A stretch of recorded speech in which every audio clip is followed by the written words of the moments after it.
नमस्कार मेरे किसान भाइयों, स्वागत है आपका एक और नए वीडियो में। किसान भाइयों, आज के वीडियो में हम बात करने वाले हैं कि ऐसी फसल के बारे में जो फसल आपको बहुत ही कम खर्चे में बहुत ही अच्छा मुनाफा बचाकर दे सकती है। साथ ही साथ ये कम मजकमारी में, कम मेहनत में तैयार होने वाली फसल है, फटाफट से तैयार हो जाती है। किसान भाइयों, आपको न तो ज़्यादा खर्चा करना पड़ता है, न ही ज़्यादा एक्सपर्ट होने की आपको आवश्यकता है। इस फसल के लिए आपको अलग से कोई टेक्निकल डिफ़िकल्टी भी नहीं आने वाली है। मात्र आपको जिस प्रकार से आप एक सामान्य फसल की बुआई करते हैं, उसकी रुपाई करते हैं या फिर उसकी कटाई करते हैं, वैसे ही इस फसल में भी आपको करना है। किसान भाइयों, इसमें जो थोड़ी बहुत टेक्नोलॉजी की ज़रूरत होती है वो हम आपको इस वीडियो में बता देंगे। ये एक ऐसी फसल है जो काफ़ी महंगी बिकती है, कभी-कभी तो इसके दाम काफ़ी ऊँचे चले जाते हैं, जिससे कई बार किसान भाइयों ने बहुत अच्छा मुनाफा कमाया है। किसान भाइयों, थंबनेल पे आपने देख ही लिया होगा कि हम किस फसल की बात कर रहे हैं। आज हम बात करने वाले हैं जीरे की फसल के बारे में। जी हाँ मेरे किसान भाइयों, जीरा एक ऐसी फसल है जो कि मसाले की श्रेणी में आते हैं। ये हमारे दिन प्रतिदिन के उपयोग के लिए बहुत ज़्यादा ज़रूरी है। इसकी डिमांड पूरे 12 महीने बनी रहती है। उत्तर भारत हो, दक्षिण भारत हो या फिर कई और, हर एक देश में, हर हमारा भारत देश ले ले या फिर हम निर्यात की बात करें, हर जगह जीरे की डिमांड 12 महीने बनी रहती है। तो किसान भाइयों, किस प्रकार से करेंगे जीरे की खेती, किस प्रकार से खेत की तैयारी करेंगे, दवाइयों का शेड्यूल क्या रखना है, कब खाद देना है, कौन सा बीज इस्तेमाल करना है, कैसे आप ज़्यादा से ज़्यादा इसका उत्पादन ले सकते हैं, सारा कुछ बताने वाले हैं इस वीडियो में। तो इस वीडियो को देखने से पहले अगर आपने चैनल को सब्सक्राइब नहीं किया है तो सब्सक्राइब जरूर कर ले और वीडियो जहाँ भी पसंद आ जाए वहीं पर इसे लाइक और शेयर करना ना भूलें। किसान भाइयों, सबसे पहले बात कर लेते हैं हम खेत की तैयारी की। कोई भी फसल हो, दुनिया की कोई सी भी फसल की आप अगर बुआई कर रहे हैं तो आपका सबसे महत्वपूर्ण कदम होता है पहला कदम होता है खेत की तैयारी। खेत की तैयारी अगर आप सही से करते हैं, सही तरीके से जुताई करते हैं, सही समय पर सुपर खाद का इस्तेमाल करते हैं, सही तरीके से गोबर की खाद का इस्तेमाल करते हैं, तो आपकी फसल भी आगे चलकर बहुत अच्छी रहती है, क्योंकि उसको उसके न्यूट्रिशन बहुत ही बढ़िया तरीके से मिल जाते हैं। किसान भाइयों, खेत की तैयारी में सबसे पहला काम आपको कर लेना है कि आपको गोबर की खाद डाल देनी है खड़े खेत में। जी हाँ मेरे किसान भाइयों, खेत में बिना पलटी पुलाव, बिना कल्टीवेटर, बिना रोटावेटर के सबसे पहला काम करना है कि आपको सीधे ही गोबर की खाद डाल देनी है। गोबर की खाद डाल देने के बाद में फिर खेत को आपको 2-4 दिन के लिए छोड़ देना है गहरी धूप खाने के लिए। जैसे ही एक बार गोबर की खाद, बिखरी हुई गोबर की खाद जब धूप खा लेगी, ज़मीन धूप खा लेगी, तो जो भी बैक्टीरिया है और फंगस है वो सारे मर जाएंगे। उसके बाद में आप गहरी जुताई के लिए पलटी पुलाव का इस्तेमाल कर सकते हैं। अगर आप गहरी जुताई नहीं करवाना चाहते तो कल्टीवेटर से सीधे भी जुताई कर सकते हैं। वैसे भी पलटी पुलाव का कुछ ज़्यादा फ़ायदा यहाँ पर नहीं मिलता है जीरे की खेती में। कल्टीवेटर से ही आपका काम हो जाएगा। जैसे ही एक बार कल्टीवेटर आपने खेत में चलवा दिया, उसके बाद में आप सुपर खाद डलवा दीजिए। जी हाँ मेरे किसान भाइयों, सिंगल सुपर फास्फेट या जिसे हम शॉर्ट फॉर्म में सुपर खाद कहते हैं, दानेदार या फिर आप पाउडरी जो भी होता है, उस तरीके से अगर आप डाल देते खेत में तो आपकी फंगस की जो रही सही खसर है वो भी खत्म हो जाती है। जी हाँ मेरे किसान भाइयों, सुपर फास्फेट इसमें बहुत महत्वपूर्ण भूमिका निभाता है। इसके साथ साथ में आप जला हुआ जो ऑयल होता है गाड़ी का निकलता है, उसका भी छिड़काव कर सकते हैं सुपर फास्फेट के साथ में। तो जो थोड़ा बहुत रूनी का या फिर कच्चे गोबर की खाद यदि आपके खेत में आ गई है, जिसकी वजह से दीमक आपको परेशान करने वाली है आगे चलकर, वो भी आपको परेशान नहीं करेगी। उसकी तेज बदबू से ये समस्या भी आपकी हल हो जाने वाली है। किसान भाइयों, एक बार सिंगल सुपर फास्फेट आपने डाल दिया खेत में, अब बात आती है कि बड़े बड़े ढेपे जो आपके खेत में बन गए हैं पलटी पुलाव या कल्टीवेटर चलाने के कारण, अब कैसे उन्हें छोटा किया जाए, किस प्रकार से लेवलिंग की जाए खेत की, किस प्रकार से भुरभुरी की जाए ज़मीन को। तो उसके लिए आप रोटावेटर, सिंपल साधन है आपके पास किसान भाइयों, रोटावेटर का इस्तेमाल कीजिए। फटाफट से आपके खेत को आप एकदम भुरभुरा बना लीजिए। जैसे ही रोटावेटर चल गया, अब आपका खेत तैयार है किसान भाइयों, बुआई के लिए अब आपका खेत तैयार है। लेकिन बुआई करने से पहले मैं एक चीज़ आपको यहाँ पे बता देता हूँ कि आपको कौन सी मिट्टी जो रहेगी सबसे बेस्ट रहेगी जीरे की खेती के लिए।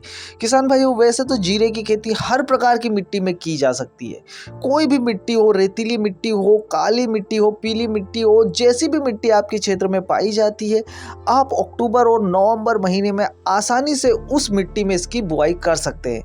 अक्टूबर और नवंबर महीना सबसे बेस्ट माना जाता है यहाँ पर जीरे की खेती के लिए। फिर भी अगर आप स्पेसिफिक मिट्टी के बारे में मेरे से पूछेंगे तो मैं आपको बताऊंगा कि काली मिट्टी और दोमट मिट्टी बहुत ही बढ़िया होती है इसके लिए। पीली मिट्टी में भी काफ़ी अच्छी फसल इसकी आती है, उत्पादन थोड़ा कम होता है, लेकिन रोग मुक्त फसल पीली मिट्टी में ज़्यादा रहती है। काली मिट्टी में थोड़े से रोग देखने को मिलते हैं, लेकिन रोगों से हमें घबराना नहीं है। हम आगे बताने वाले हैं कि किस प्रकार से जीरे की खेती में आप रोगों से भी मुक्ति पा जाएंगे। जी हाँ मेरे किसान भाइयों, इस वीडियो में हमने सब कुछ बताया हुआ है।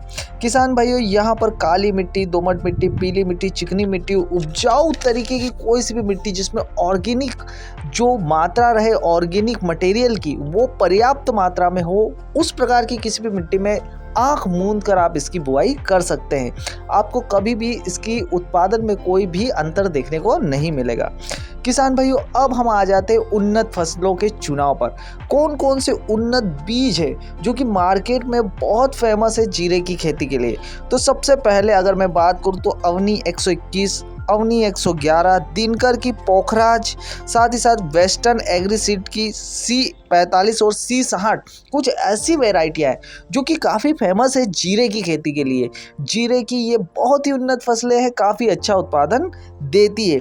अगर आप स्वयं का बीज उपयोग करना चाहते हैं तो सबसे बेस्ट है, लेकिन अगर स्वयं के घर का बीज उपयोग करना चाहते हैं तो उसका उपचार जरूर कर लेना है। उपचार आप दो तरीके से कर सकते हो। एक तो यूपीएल की साफ जो फंगीसाइड आती है उसके साथ में आप इसका उपचार कर सकते हो, या फिर ट्राइकोडर्मा से आप इसका उपचार कर सकते हो। दोनों ही तरीके से आप इसका उपचार कर सकते हो। अब आपका खेत भी तैयार है, अब आपका बीज भी तैयार है। अब बात आती है बुआई की, किस प्रकार से बुआई करनी है। उससे पहले एक बात जान लेते हैं कि बीज की मात्रा कितनी लगेगी। किसान भाइयों, 1 एकड़ में 5 किलो, यानी कि 1 हेक्टेयर में आपको 12 से 14 किलो बीज लग जाएगा। किसान भाइयों, जीरे के 12 से 14 किलो में आराम से 1 हेक्टेयर जमीन में आप बुआई कर सकते हैं। किसान भाइयों, इसकी बुआई अब किस तरीके से करना है। किसान भाइयों, जाहिर सी बात है, अब बेलों से जो बुआई करने का आता है सिस्टम, उससे कर सकते हैं, या फिर ट्रैक्टर से कर सकते हैं, या फिर एक तीसरा तरीका होता है छिड़काव विधि का।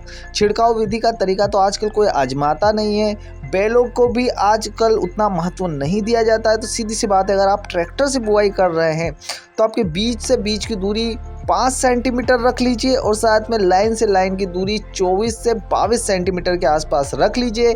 गहराई 2 से 3 सेंटीमीटर, और इस प्रकार से कर दीजिए बुआई। अब जीरे की बुआई करने के बाद में अब आता है कि पहला खाद क्या होना चाहिए। जी हाँ किसान भाइयों, जैसे ही आपके जीरे ने बाहर मुंह निकाला ज़मीन से, आपको पहला खाद देने की ज़रूरत है। तो पहले खाद में आप यूज़ कर सकते हैं सिंगल सुपर फास्फेट 50 किलो, दानेदार ले सकते हैं, बढ़िया रहता है। पाउडर वाला भी होगा तो कोई दिक्कत आने वाली नहीं है, लेकिन दानेदार को ज़्यादा महत्व दिया जाता है। साथ ही साथ आप यूरिया खाद ले सकते हैं 25 किलो, और MOP, यहाँ पर आप MOP ले सकते हैं 15 किलो। इनको अच्छी तरीके से मिक्स कीजिए और पहला खाद आप छिड़काव विधि से दे दीजिए खेत में। जैसे ही आप पहला खाद दे देते हैं, अब बात आती है यहाँ पर पहले खाद के बाद में आपकी फसल धीरे धीरे निकलना शुरू होगी। जैसे ही 1 आध महीने की फसल आपकी होगी, यानी 30 से 35 दिन के आसपास की आपकी फसल होगी, आपको रोग देखने को मिलेंगे। अब वो कौन कौन से रोग होंगे, कैसे रोकथाम कर सकते हैं आप उनका, वो मैं आपको बताने वाला हूँ। देखिए, इसमें जो रोग है वो सबसे ज़्यादा महू यानी एफिड भी जिसे बोला जाता है, और हमारी लोकल भाषा में जिसे महू बोलते हैं, वो बहुत ज़्यादा मात्रा में देखा जाता है। फिर थ्रिप्स देखी जा सकती है, झुलसा रोग देखा जा सकता है जिसे हम ब्लाइट भी बोलते हैं, ओक्टा रोग देखने को मिलता है, और पाउडरी मेलिड्यू भी देखने को मिलता है। ये वो रोग है जो ज़्यादातर जीरे की खेती में परेशान करते हैं। किसान भाइयों, ये तो यहाँ पे हमने रोगों के बारे में बात करी। आगे हम इनकी रोकथाम के तरीके के बारे में भी बात करेंगे, स्प्रे शेड्यूल के बारे में भी बात करेंगे। लेकिन हमने जो पहला खाद दिया था बुआई के समय, अब बात आती है दूसरे खाद की। दूसरा खाद आपको ठीक 1 महीने बाद देना है, यानी कि 30 से 35 दिन की जैसी फसल होती है। अब आपके पौधे इस हालत में होते हैं कि उन्हें अब पोषण कुछ ज़्यादा मात्रा में चाहिए। तो आपको खाद भी उस तरीके से कॉम्बिनेशन बनाकर देना होगा। किसान भाइयों, इसके लिए आप 20 किलो यूरिया, 5 किलो माइक्रोन्यूट्रिएंट्स बहुत ज़रूरी होते हैं।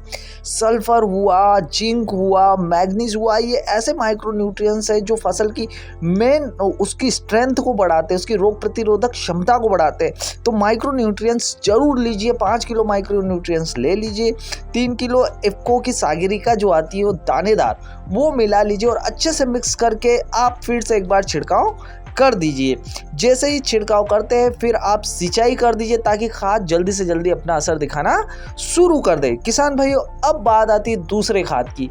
दूसरा खाद अब जैसे ही पहला खाद दिया उसके 15 से 20 रोज बाद, यानी कि 40 से 45 दिन पकड़ लीजिए आप, या फिर 55 दिन या 50 दिन भी हो जाएंगे तो कोई दिक्कत नहीं है किसान भाइयों, तब आपको दूसरा खाद देना है। दूसरे खाद में आप NPK 05234 3 किलो, सल्फर 90% आपको लेना है लगभग 5 किलो के आसपास, बोरॉन B20 150 ग्राम ले लीजिए और इसे अच्छी तरीके से मिक्स कीजिए और आपका दूसरा खेत का डोज तैयार है। फिर उसके बाद में सिंचाई कर दीजिए, आपको कोई दिक्कत आने वाली नहीं है।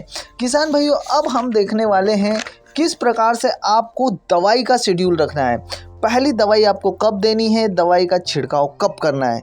जैसे ही फसल 20 से 25 दिन की हो जाती है आपको पहला स्प्रे कर देना है। किसान भाइयों, ये स्प्रे आप इस प्रकार से करें कि आप बायोवीटा यूज़ कर सकते हैं इसमें। साथ ही साथ में आपको देखिए खपतवार इस समय तक आपकी वापस आना शुरू हो जाएगी। साथ ही साथ आपकी फसल को टॉनिक की आवश्यकता होगी, इल्लियो काटे का आपको देखने को मिल सकता है और साथ ही साथ मच्छर यहाँ पर आपको ज़्यादा परेशान कर सकते हैं और एफिड का अटैक होना भी शुरू हो जाएगा। तो किसान भाइयों, इस प्रकार से आपके जो भी एरिया में प्रचलित दवाइयाँ हुआ उनका ऐसा कॉम्बिनेशन बनाना है ताकि आपको इन सारे रोगों का निवारण हो सके। किसान भाई, इसके साथ साथ आपकी फसल किस प्रकार की है, कौन कौन से रोगों के अटैक है उस पर, इस प्रकार से आपको आपका जो पहला डोज है वो रखना है। किसान भाइयों, दूसरे डोज में आपको एफिड का अटैक बहुत ज़्यादा देखने को मिल सकता है। इसके साथ साथ में झुलसा रोग या थ्रिप्स का अटैक भी देखने को मिल सकता है, तो इसलिए आपको पहले से ही इसका प्रबंधन कर लेना है। दूसरा डोज आपको ऐसे रखना है जिसमें झुलसा रोग और एफिड से संबंधित जो भी दवाइयाँ हैं उनका स्प्रे करना है। किसान भाइयों, साथ में आपको बायोवीटा चलने देना है। टॉनिक आपको कम नहीं करनी है, जितना ज़्यादा टॉनिक आप मारोगे खेत में उतनी ज़्यादा आपकी फसल अच्छी रहेगी। साथ ही साथ उसमें फल जो रहेगा उसकी सेहत भी उतनी अच्छी रहेगी। किसान भाइयों, पौधे की सेहत अच्छी रहती है तो फल की सेहत भी अच्छी रहती है। हरापन बनाए रखने के लिए अच्छा गाढ़ा हरा कलर आपके पौधे में आए उसके लिए आपको समय समय पर NPK भी छिड़काव करते रहना है। किसान भाइयों, हम अब बात कर लेते हैं सिंचाई की। सिंचाई के लिए आपको कुछ इस प्रकार से शेड्यूल बनाना है कि पहली सिंचाई तो आपको बुआई के तुरंत बाद कर लेनी है किसान भाइयों, दूसरी सिंचाई उसके 10 दिन बाद, फिर अगली सिंचाई 20 दिन बाद, 30 दिन बाद, 40 दिन बाद, इस प्रकार से आपको सिंचाई करनी है। ऐसे ही 40 से 45 दिन बाद आप देखेंगे कि आपके जो पौधे रहेंगे उसमें फूल आना शुरू हो जाएंगे। जैसे ही आपके जो पौधा रहेगा उसमें फूल आना शुरू हो जाए वैसे ही आपको सिंचाई की मात्रा कम कर लेनी है। किसान भाइयों, उन्हें एक बार पानी की कमी का झटका महसूस होना बहुत ज़रूरी है। किसान भाइयों, ये एक ऐसी फसल है जिसमें जितना ज़्यादा उसे पानी के लिए आप रोकेंगे, जब उस पर फूल आएंगे उतनी ज़्यादा मात्रा में फूल देखने को मिलेंगे, उतनी ज़्यादा ही आपका फूल का जो फल में कन्वर्जन रेट है वो बढ़ जाएगा। किसान भाइयों, फूल आते समय यदि आप पानी दे देते हैं पौधे को तो फूल खिलने की समस्या बहुत ज़्यादा देखने को मिलती है। साथ ही साथ उस समय फंगस भी ज़्यादा मात्रा में हो सकते हैं अगर आप बार बार ज़्यादा पानी देते हैं। किसान भाई, इसलिए जैसे ही फूल आते हैं आपको पानी की मात्रा बहुत ही सावधानी के साथ में कंट्रोल करनी है। सिंचाई आपको बहुत ही कम मात्रा में करनी है। किसान भाइयों, ये एक ऐसी फसल है जो 100 से 125 दिन के अंदर तैयार हो जाती है। अगर सब कुछ अच्छा रहता है, अगर आपकी फसल बहुत बढ़िया सी रहती है तो आपको 15 से 20 क्विंटल पर हेक्टेयर का उत्पादन देखने को मिल सकता है। सामान्य स्थितियों में ये उत्पादन 12 से 13 क्विंटल तक देखने को मिलता है। किसान भाई, इसका भाव भी बहुत बढ़िया मिलता है मार्केट में। इस प्रकार से आप इस जीरे की फसल से बहुत अच्छा मुनाफा कमा सकते हैं। किसान भाई, अगर आपको हमारा वीडियो पसंद आया हो तो इसे लाइक और शेयर करना ना भूलें और साथ ही साथ हमारे चैनल को सब्सक्राइब किए बिना तो आप जाने